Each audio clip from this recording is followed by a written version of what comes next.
Thank you very much, dear graduates. You who are just about to be conferred your degree, I understand, Dean, this Sunday. Parents, girlfriends, boyfriends, relatives, and all the supporters and prayer warriors who have been praying for your success all of these years. I'd like to also congratulate the 24 students who are going to get their graduate degrees also on the same day. Now, this day belongs not only to you, prospective graduates who are going to be recognized in a special ceremony this afternoon, but most especially also your parents. I'm sure not many of you could explain to your parents what exactly you were doing. No? You couldn't explain to them standard deviation, mean mode, etc., and the bell curve. So, but what you could show them all of this time is the heart that you had and the passion you had for your studies. And your parents, as one commercial says, suportahan ta ka. So your parents stood by you, your girlfriends, boyfriends, wives, husbands, children, relatives, and friends were all there for you. But this day also belongs to your faculty, your very brave faculty that have withstood so many tests all their lives. And for this, I'd like to pay special acknowledgement and gratitude to Dr. Claire Dennis Mapa. Thank you for your ambitious dreams for your college. So also with Mr. Hervalcio Celda, the president of the foundation, and Dr. Josefina Almeda, the executive director of the PSRTI, and Mr. Arthur Luis Florentin from the School of Statistics Alumni Association. Thank you that you are here with us today. Now, I was just informed that one of your faculty members was telling a colleague from another college that the guest speaker of this college is Chief Justice Sereno. And the retort was, huh? Anong relasyon ng law sa statistics? I guess what they don't understand, or what many people in a segmented view of the world fail to see, is that there is only one framework. Iisa lamang po ang pinaghuhugutan nating lahat, ang paghanap ng katotohanan, ang paninindigan sa tama. It's just that your skill and your training has to do with a lot of mathematical propositions. On the other hand, we also have in law many assumptions that we cannot just jump in the wayside. Kinailangan po lahat ito. Kaya natutuwa nga po ako na kinikilala nyo na mayroong koneksyon ang buhay ko sa buhay ng mga estudyante nyo at sa buhay ng mga fakultad nyo, kaya't naririto po ako. At hayaan yung bigyan ko po tayo ng koneksyon sa isang pagtatalumpati na sana naman po ay mapagbuklod ang ating mga kaisipan tungkol sa mga bagay ngayon. You know, one effective way, and this your parents very well know. Marami po sa parents nyo may vertigo na, ano po? So, yung mga pag nag-vertigo ho kayo, at nalilito kayo, paandar ba, palikod, paatrasin inyong sasakyan, one key solution, or one key technique, is to put your eyes on a fixed point. It is important to have a fixed point, not only to help you cope with the stresses of your body, but it is also important to have a fixed point in life. Hindi po tayo pwedeng paiba-iba ng pinaghuhugutan, kundi kailangan tayo magsimula sa isang base na pinaniniwalaan natin. Lalo na po ngayon, na lahat po ay nahihilo sa fake news. Ang sinasabi po ng iba, paiba-iba ang nararirinig natin sa telebisyon. Kesyo ginagalang daw ang simbahan, ngayon hindi ginagalang ang simbahan, tapos bukas ay hindi na gagalang na naman po ulit. Kesyo, dadamputin doon po ang mga tambay, tapos hindi naman po dinampot, tapos dadamputin na naman po ulit. Kesyo, pinaglalaban po natin ang ating karapatan sa West Philippine Sea, bukas ay hindi na tayo lalaban, bukas ay lalaban ulit, bukas ay aangkat ng loan, tomorrow hindi na naman ulit tayo maglo-loan. Mayroon po tayong vertigo or confusion ngayon. Nahihilo po tayo lahat. Ano po ang nangyayari sa bayan natin?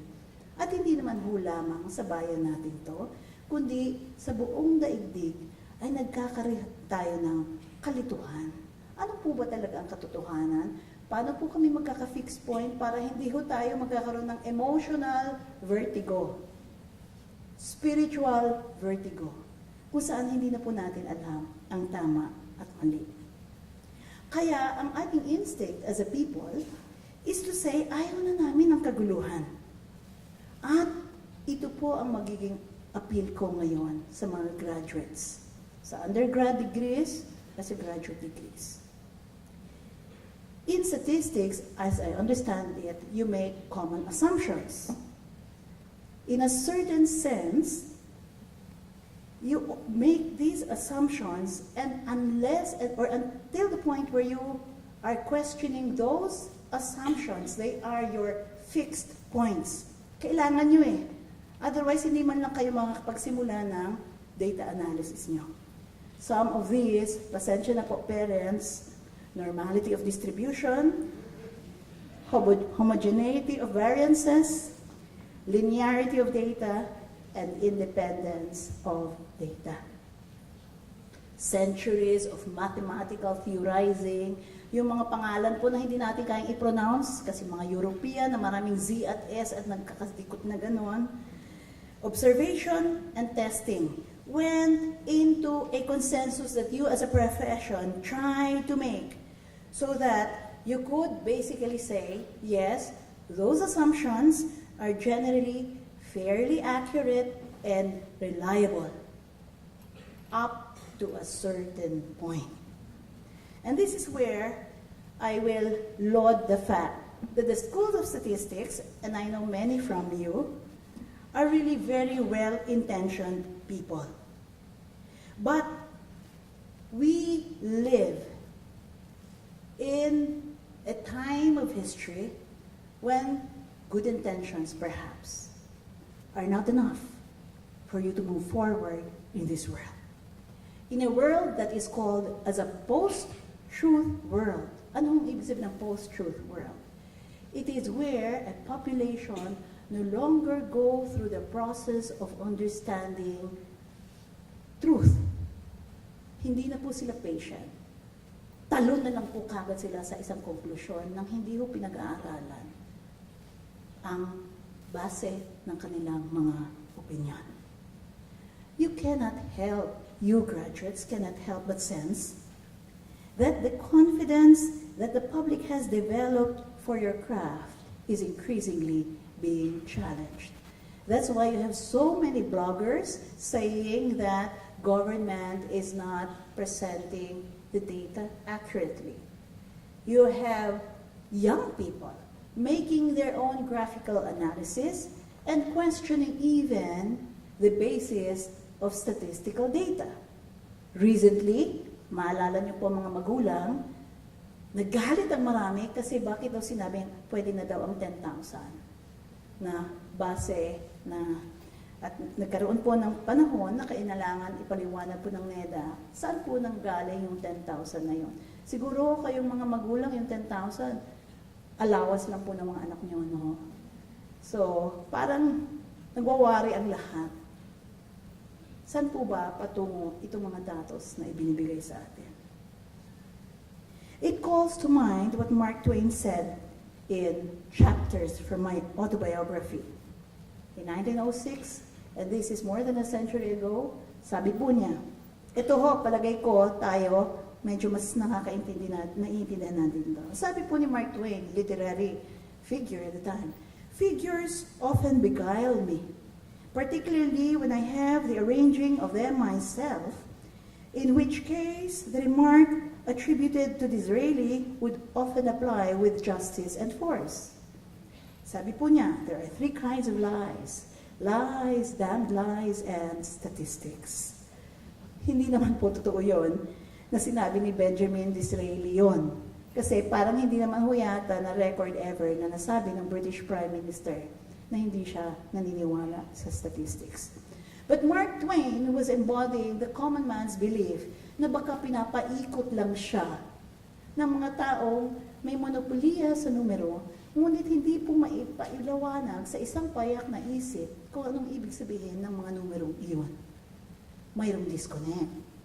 Ang scholar ng bayan, gaya nyo, na tinustusan ang tuition at iba pang gastusin ni Juan de la Cruz, at si Juan de la Cruz na hindi mapagtagpi-tagpi ang mga pangangailangan niya sa isang araw. However, perhaps too skeptical or even untrue, the remark of Mark Twain is the skepticism the man on the streets have for number crunchers remain. Can you nullify the rumbling of a hungry man's stomach, or the anger he is feeling because of the sense of hopelessness and apathy amongst his community? Do your numbers really tell the story? A good story we are longing to hear, or perhaps even half a story. The skepticism towards your profession is perhaps due to the fact that statistics are sometimes used or suppressed by well-paid propagandists, much better paid than you, to serve their own ends, usually political ends. In doing so, they seem to invalidate the reality of most Filipinos. How can they say the economy is growing when there is less food on the table? How can they say there is law and order when law enforcers leave a trail of grieving mothers in the wake? I believe that while numbers help us analyze certain observable phenomena on the ground, the reality is larger and deeper than what any set of numbers can narrate. In the first place, we are already seeing mind conditioning through the internet, where people no longer take time to check truth, do not know where to source truth, and would rather jump with the first intuitive reaction they feel when they get hold of fake news. In the second place, you yourselves are already trying hard to measure the effect of fake news or fake information on your analysis of people's sentiment. And I was told by a very important member of your profession that even their focused group discussions are having difficulty because the discussions are yielding confused results. When contrary to evidence and faced with the truth, the respondents can no longer explain their responses, unlike before. And they are just saying now, basta. In the third place, you as a profession have yet to face the mega puzzler of why Filipinos, under the misperception index run by Indy 100, are ranked as the third most ignorant people in the world with respect to key national issues such as teenage birth, vaccine and autism, diabetes, alcohol, and religion, among others, in their own country. And yet, even while they are so wrong, Filipinos rank as the third most confident people about their wrong perceptions. On the other hand, peoples, such as the Germans and the Swedes, with the most accurate perception about their national problems, turn out also to be the most tentative about their conclusions. Ibig sabihin po ba nito, talagang ganyan tayo, mahusay tayong manindigan kahit sa ating pagkakamali?